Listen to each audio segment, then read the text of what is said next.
আমার রাত পোহালো শারদ প্রাতে, আমার রাত পোহালো।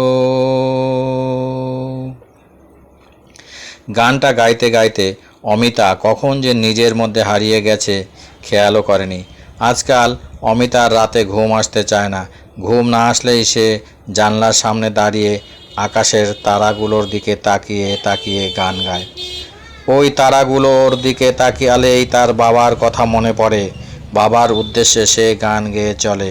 বাবা প্রায় বলতেন, মানুষ মারা গেলে আকাশের তারা হয়ে যায়। সেই বিশ্বাসটা এখনও অমিতার মন থেকে যায়নি।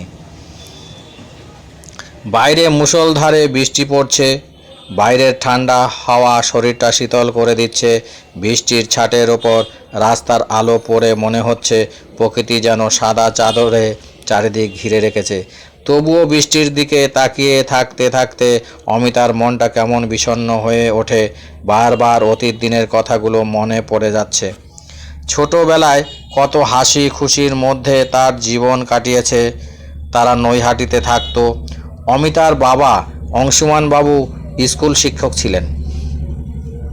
তাদের সংসারে ছিল 5 জন সদস্য। তার বাবা অংশুমান বাবু, মা নিপা দেবী, বড় 2 ভাই শুভ আর বিশু, এবং সবার ছোট ছিল অমিতা। অমিতা 2 ভাইয়ের তুলনায় অনেকটাই ছোট ছিল। অংশুমান বাবু ছোটবেলায় ছেলেদের তুলনায় মেয়েকে অনেক বেশি ভালোবাসতেন। অমিতা ছিল তার বাবার নয়নের মণি। মেয়েকে নিয়ে অংশুমান বাবুর অনেক আশা ছিল। তিনি মেয়েকে সব দিক থেকে পারদর্শী করতে চেয়েছিলেন। অমিতা নামটা নাকি অংশুমান বাবুই রেখেছিলেন। তিনি সবসময় বলতেন, অমিতা আমাদের ঘরের লক্ষ্মী। অমিতা ছোট থেকেই পড়াশোনায় খুব ভালো ছিল। প্রতি বছর পরীক্ষায় সে প্রথম হতো। রেজাল্ট বেরোনোর পরই অংশুমানবাবু তার মেয়েকে কিছু না কিছু পুরস্কার দিতেন।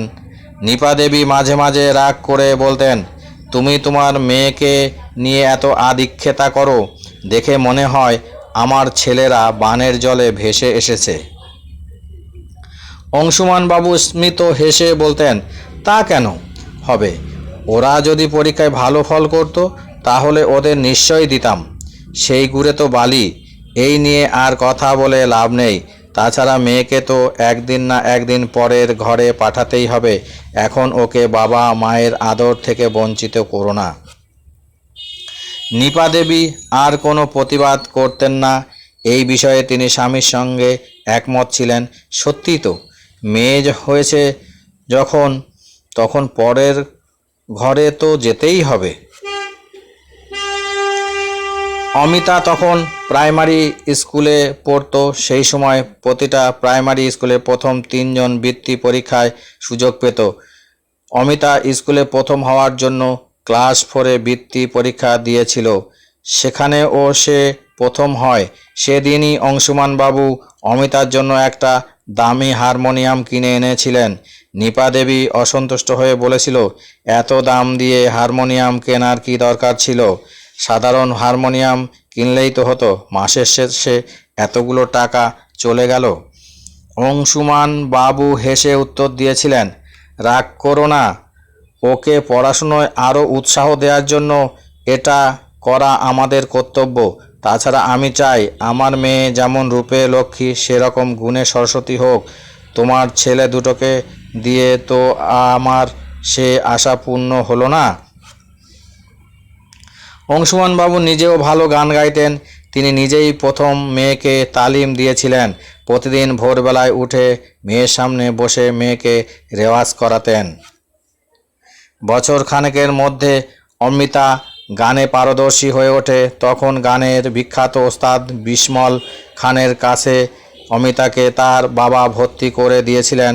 সপ্তাহে 1 দিন করে তিনি মেয়েকে নিয়ে কলকাতায় যেতেন।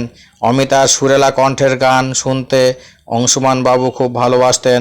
অবসর সময় পেলে উনি মেয়ের গান শুনে বিভোর হয়ে যেতেন।